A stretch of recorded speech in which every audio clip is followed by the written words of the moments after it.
प्रायोजक है दगरू सेठ jewellers, GM road near radio station. नदी में पानी बढ़ने की वजह से पीपा पुल पर लगे चदरे को कर्मियों के द्वारा हटाया गया। सोहंकरपुर के लोगों की बड़ी परेशानी। मंगलवार को सोहंकरपुर के लोगों का शहर से लिंक टूट गया, जिस वजह से लोगों को अब काफ़ी परेशानियों का सामना करना पड़ रहा है। बता दें कि कुछ महीने पहले महाराजी पुल जो काफ़ी जर्जर हो चुका था उसे तोड़ दिया गया। इसके बाद पुल निर्माण के कर्मियों के द्वारा तत्काल लोगों के आने जाने के लिए एक पीपा पुल बनाया गया, लेकिन नदी में पानी बढ़ जाने की वजह से अब इसे भी हटा दिया गया, जिस वजह से अब लोगों की परेशानी बढ़ सी गई है। लोगों का कहना है कि इस पुल के हट जाने की वजह से हम लोगों को अब काफ़ी परेशानी हो रही है। शहर से लिंक टूट सा गया है, आने जाने में काफ़ी परेशानी हो रही है, साथ ही घर के सामग्रियों को भी जुटाने में भी अब परेशानी बढ़ गई है। जब ये पीपा पुल था तो हम लोगों को आने जाने में सहूलियत थी, लेकिन अब इसे हटाए जाने के बाद हम लोगों की परेशानी बढ़ सी गई है। आइए सीधे सुनाते हैं इस संबंध में मौजूद लोग क्या कुछ कहते हैं। ये कर रहे थे, जैसा ये पुल बना था उसमें परेशानी हो रहा था, लेकिन उसके बाद जब ये पुल नया बना है तो हम लोग के मतलब आने जाने के लिए बहुत तरह का परेशानी हो रहा है। सबसे बड़ी बात, ये छोटा सा पुल हम लोग के सामने ये बना गया था तो लगभग हम लोग इस पार से उस पार तो जाते ही थे, लेकिन इस पार से इस पार आने में दिक्कत नहीं होती थी, लेकिन इस पार से उस पार जाने में बहुत सारी परेशानी होती है। और बात अभी रही ये पुल की, जब ये टूटी तो हमारा मतलब जो भी पर्सनल निजी काम होता है हम लोग का आना जाना इधर से ही था। और अभी हमारा हॉस्पिटल है, मतलब काम काज है, दुकानदारी है, स्कूल है, बच्चों का सब आना जाना भी हम लोग का बंद हो चुका है। परेशानी तो और बढ़ चुकी है हमारे यहाँ पे। पहले कैसे आते जाते थे? पहले तो हम इस पुल से आते थे, अगर मान लीजिए इस कौन से पुल से? ये महाराजी पुल यहाँ पे हुआ करता था। अभी नया पुल बनने की बात हुई थी, ये यहाँ इस पुल में लगभग क्या पता कब तक का समय लगेगा, नहीं लगेगा, साल 2 साल 3 साल जब भी लगे। लेकिन अभी जो हम लोग यहाँ आना जाना कर रहे थे यहाँ तो परेशानी था, लेकिन उससे ज़्यादा परेशानी आज हम लोग को हो चुका है। जो यहाँ से छोड़ के लगभग 2 किलोमीटर के बाद एक पुल है, वहाँ से जाना पड़ेगा। हम लोग चले जाएंगे, फिर हमारे बच्चे, हमारे फैमिली, हमारे घर के आदमी कैसे जाएंगे? ये पुल में क्या किया इन लोगों ने? ये पुल यहाँ स्टार्टिंग था, लेकिन ये पुल बना तो पानी भरने की वजह से ये पुल अभी टूटा है, तो इसका भी कोई सुझाव दिख ही नहीं रहा है। क्या नाम हुआ आपका? मेरा नाम राजा गुप्ता हुआ। यहीं के रहने वाले हैं जी।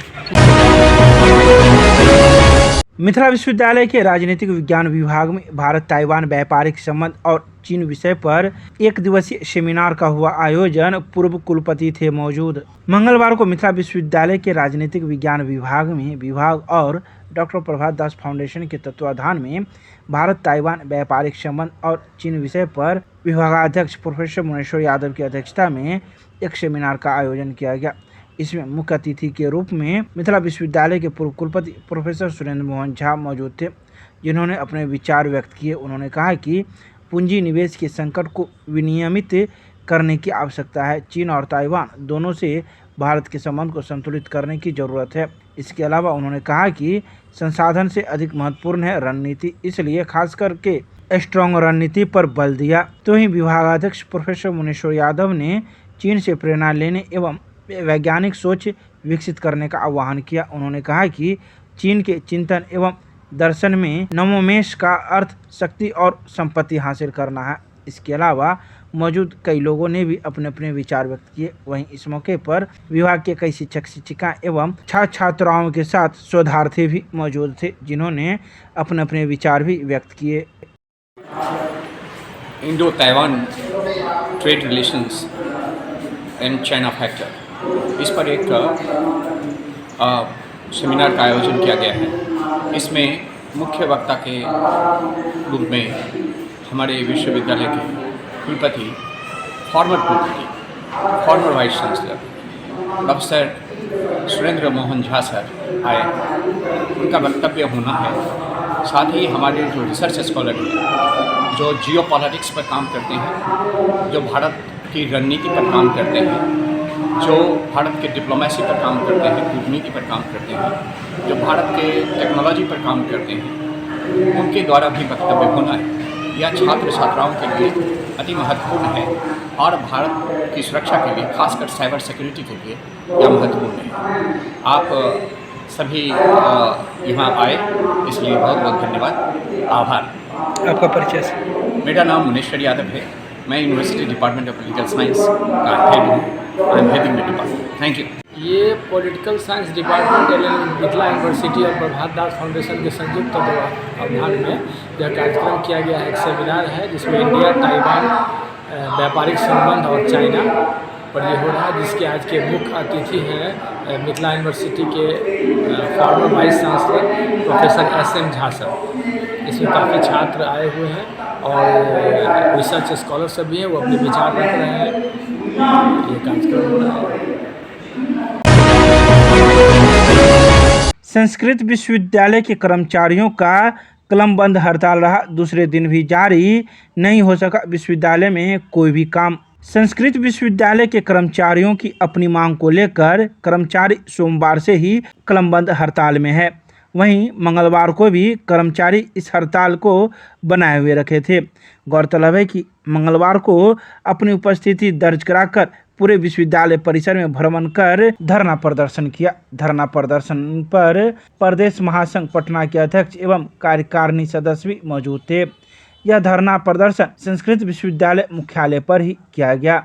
इसमें अध्यक्ष डॉक्टर अनिल कुमार झा, सचिव सुनील कुमार सिंह, प्रवक्ता डॉक्टर रविंद्र कुमार मिश्र ने सभी कर्मचारियों को संबोधित किया। इस कार्यक्रम को सफल बनाने में अभिमन्यु कुमार, गोपाल उपाध्याय, कुंदन कुमार भारद्वाज, राजेश कुमार झा, प्रकाश राम, स्मृति कुमारी एवं प्रीति देवी कर्मचारियों का हौसला बुलंद किया। आइए सीधे सुनाते हैं कलमबंद हड़ताल में क्या कुछ कहना है कर्मचारियों का। 11 सूत्री मांग विश्वविद्यालय प्रशासन को कर्मचारी संघ के द्वारा दिया गया था। बहुत अच्छी तरह सहानुभूतिपूर्वक विचार भी हुआ कुलपति सचिवालय में। माननीय कुलपति महोदय के अध्यक्षता में कुलसचिव, वित्त पदाधिकारी, कुलानुशासक, अध्यक्ष छात्र कल्याण, इसी तरह कर्मचारी संघ के भी सारे पदाधिकारी प्रतिनिधि वहां उपस्थित होकर और 11 बिंदु पर सहानुभूतिपूर्वक समझौतापूर्वक वार्ता हुआ। उसका क्रियान्वयन आदेश भी निर्गत किया गया, जिसकी प्रति संघ को भी प्राप्त हुआ। उसके बाद माननीय कुलपति महोदय द्वारा को बार बार संघ के द्वारा ध्यान आकृष्ट कराया गया, तो सर 7 दिन का और समय दीजिए, 7 बार का समय दीजिए।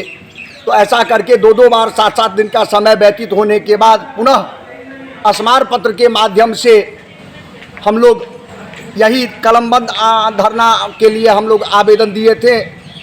पुनः लेखा शाखा के प्रशाखा पदाधिकारी द्वारा कुल सचिव, वित्त पदाधिकारी के मंतव्य के साथ माननीय कुलपति महोदय के मौखिक आदेशानुसार 20 दिनों को समय लेकर कि 20 दिन के अंदर में आप लोग की सारी मांग की कार्यवाही पूर्ण कर दी जाएगी।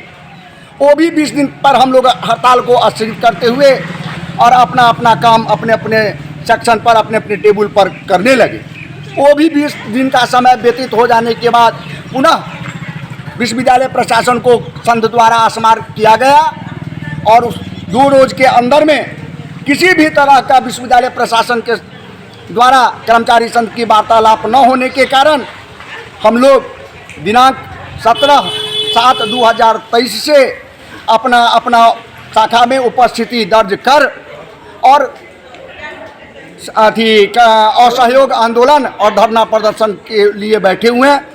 कल से लेकर के अद्यावधि आज तक विश्वविद्यालय प्रशासन द्वारा किसी भी तरह का बुलाहट नहीं हुआ। माननीय कुलपति महोदय जब कार्यालय आ रहे थे तो हम लोग के धरना स्थल पर होते ही जा रहे थे।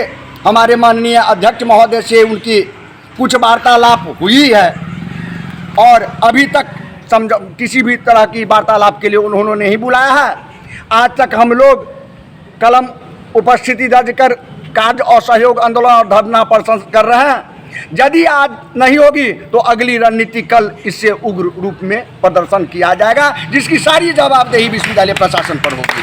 नाम बता दीजिए। डॉक्टर रविंद्र कुमार मिश्रा, प्रवक्ता, कामेश्वर सिंह संस्कृत विश्वविद्यालय दरभंगा।